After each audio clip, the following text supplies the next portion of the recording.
സ്വാശ്രയ സമരം ശക്തമായി തുടരാൻ UDF തീരുമാനം. VT ബലറാമും റോജി എം ജോണും നിരാഹാരം തുടങ്ങി. ലീഗ് എംഎൽഎമാരായ TV ഇബ്രാഹിമും P ഉബൈദുള്ളയും അനുഭാവ സമരത്തിലും. ആരോഗ്യസ്ഥിതി മോശമായതിനെ തുടർന്ന് ഹൈബി ഈഡനും ഷാഫി പറമ്പിലും 7 ദിവസം നീണ്ട നിരാഹാരം അവസാനിപ്പിച്ചു. ഇരുവരെയും ആശുപത്രിയിലേക്ക് മാറ്റി. ചർച്ച അട്ടിമറിച്ചത് മുഖ്യമന്ത്രിയാണെന്ന് പ്രതിപക്ഷ നേതാവ് രമേശ് ചെന്നിത്തല ആരോപിച്ചു. മുഖ്യമന്ത്രി വളരെ തെറ്റായ സമീപനം സ്വീകരിച്ചിരിക്കുന്നു. ഈ ചർച്ച പരാജയപ്പെടുത്താൻ മുൻകൈയെടുത്തത് മുഖ്യമന്ത്രിയാണ് എന്നുള്ളതാണ് അത്ഭുതകരമായ ഒരു കാര്യം. സമരം ശക്തമായി തന്നെ തുടരാൻ തീരുമാനിച്ചിരിക്കുകയാണ്. ഇതിന് പകരമായി മാറിയ 2 MLA-മാർക്ക് പകരമായി ശ്രീ VT ബൽറാം MLA-യും റോജി ജോൺ MLA-യും അനിശ്ചിതകാല നിരാഹാര സത്യാഗ്രഹം ആരംഭിക്കുകയാണ്. ഈ വലിയ പോരാട്ടത്തിന്റെ ഭാഗമാവാൻ കഴിഞ്ഞതിൽ സന്തോഷവും അഭിമാനവുമുണ്ട്. തീർത്തും നിഷേധാത്മക സമീപനം സ്വീകരിച്ച് ഒരു ജനകീയ സമരത്തോട് ഇത്രമാത്രം അവഹേളനാത്മകമായിട്ടുള്ള സമീപനം സ്വീകരിച്ച സർക്കാരിന്റെ തെറ്റ് തിരുത്തുന്നത് വരെയുള്ള സമര പരിപാടികൾക്ക് UDF നേതൃത്വം നൽകുമ്പോൾ അക്കാര്യത്തിന് നിയമസഭാ കവാടത്തിനകത്ത് നിരാഹാര സത്യാഗ്രഹത്തിന് ഞങ്ങളെ തെരഞ്ഞെടുത്തതിലുള്ള നന്ദിയും സന്തോഷവും രേഖപ്പെടുത്താനാണ് ഈ അവസരം ഉപയോഗിക്കുന്നത്. വിശദാംശങ്ങളുമായി പ്രശാന്ത് ആർ നായരും ജസ്റ്റിന തോമസും ഉണ്ടാകും. പ്രശാന്ത്, ഫീസ് ഇളവ്, സ്കോളർഷിപ്പ് തുടങ്ങിയ കാര്യങ്ങളൊന്നും ഇന്ന് നടന്ന ചർച്ചയ്ക്ക് വിധേയമായതേ ഇല്ല എന്നല്ലേ മാനേജ്മെന്റുകളുടെ വാക്കുകളിൽ നിന്ന് മനസ്സിലാക്കേണ്ടത്? തീർച്ചയായിട്ടും നിഷ, അങ്ങനെ തന്നെയാണ് മാനേജ്മെന്റുകളുടെ ഭാഗത്തു നിന്ന് ഉള്ള വാക്കുകളിൽ നിന്ന് മനസ്സിലാക്കേണ്ടത്. അതുതന്നെയാണ് യാഥാർത്ഥ്യവും. കാരണം ഇത് സംബന്ധിച്ച് ഇന്ന് ഒരു ദിവസം മുഴുവൻ നടന്ന ഒരു ചർച്ച അങ്ങനെയായിരുന്നു. 2 പ്രധാനപ്പെട്ട കാര്യങ്ങൾ മാനേജ്മെന്റുകൾ പരിഗണിക്കുന്നു എന്നുള്ളതായിരുന്നു വാർത്ത.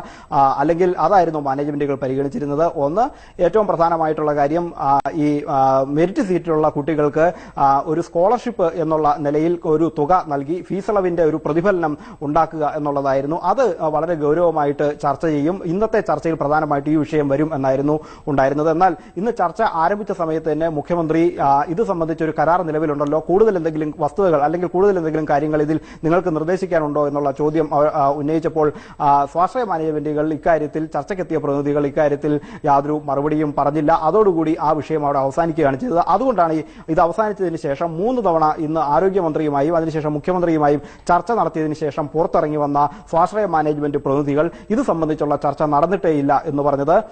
ഇത്തരത്തിൽ ഫീസ് ഇളവ് നൽകുന്നത് സംബന്ധിച്ചോ അല്ലെങ്കിൽ ഒരു സ്കോളർഷിപ്പ് കൊടുക്കുന്നത് സംബന്ധിച്ചോ ഉള്ള ഒരു നിർദ്ദേശം സ്വാശ്രയ മാനേജ്മെന്റുകൾ ഇന്നത്തെ ചർച്ചയിൽ സർക്കാരിന്റെ മുന്നിൽ മുന്നോട്ട് വെച്ചുമില്ല.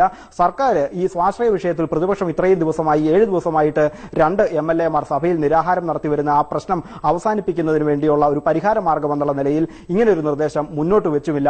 ഇതൊരു യാഥാർത്ഥ്യമാണ്. എന്തായാലും ഇതോടുകൂടി ചർച്ച എന്നുള്ള വഴി ഇവിടെ അടഞ്ഞിരിക്കുകയാണ് എന്നാണ് സ്വാശ്രയ മാനേജ്മെന്റുകൾ ഇപ്പോൾ ജസ്റ്റിന, പ്രതിപക്ഷ നേതാവിന്റെ വാക്കുകൾ അനുസരിച്ച് വളരെ ശക്തമായി തന്നെ സമരം മുന്നോട്ട് കൊണ്ടുപോവുകയാണ്. മറ്റ് 2 MLA-മാർ സമരം ഏറ്റെടുത്തിരിക്കുന്നത്. ഈ ചർച്ച പരാജയപ്പെട്ടതിനെ പറ്റിയുള്ള അവരുടെ പക്ഷം എന്താണ്? സമരം ഇനി എങ്ങോട്ട്?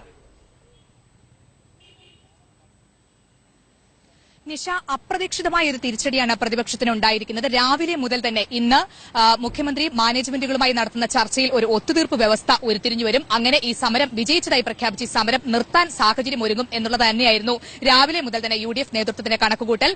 എന്നാൽ മുഖ്യമന്ത്രി മാനേജ്മെന്റുകളുമായി നടത്തിയ ചർച്ച പരാജയപ്പെട്ടതോടുകൂടി ഈ സമരം മുന്നോട്ട് കൊണ്ടുപോകാൻ പ്രതിപക്ഷം നിർബന്ധിതരായിരിക്കുന്നു. ശക്തമായി തന്നെ ഈ സമരം മുന്നോട്ട് കൊണ്ടുപോകും എന്നാണ് അല്പസമയം മുമ്പ് സംസാരിച്ച പ്രതിപക്ഷ നേതാവ് രമേശ് ചെന്നിത്തല വ്യക്തമാക്കിയത്. മാത്രമല്ല അദ്ദേഹം മറ്റൊരു കാര്യം കൂടി എടുത്തു പറഞ്ഞു. മുഖ്യമന്ത്രി തന്നെയാണ് ഈ ചർച്ച പൊളിച്ചത് എന്നുകൂടി പ്രതിപക്ഷ നേതാവ് പറഞ്ഞു. അതുകൊണ്ട് തന്നെ ശക്തമായ രീതിയിൽ ഈ സമരം മുന്നോട്ട് കൊണ്ടുപോകും. 7ാം ദിവസം നിരാഹാര സമരം തുടർന്ന ഹൈബി ഈഡനെയും ഷാഫി പറമ്പിലിനെയും ആശുപത്രിയിലേക്ക് മാറ്റി. മെഡിക്കൽ കോളേജ് ആശുപത്രിയിലേക്ക് അവരുടെ ആരോഗ്യനില മോശമായതിനെ തുടർന്ന് മാറ്റി.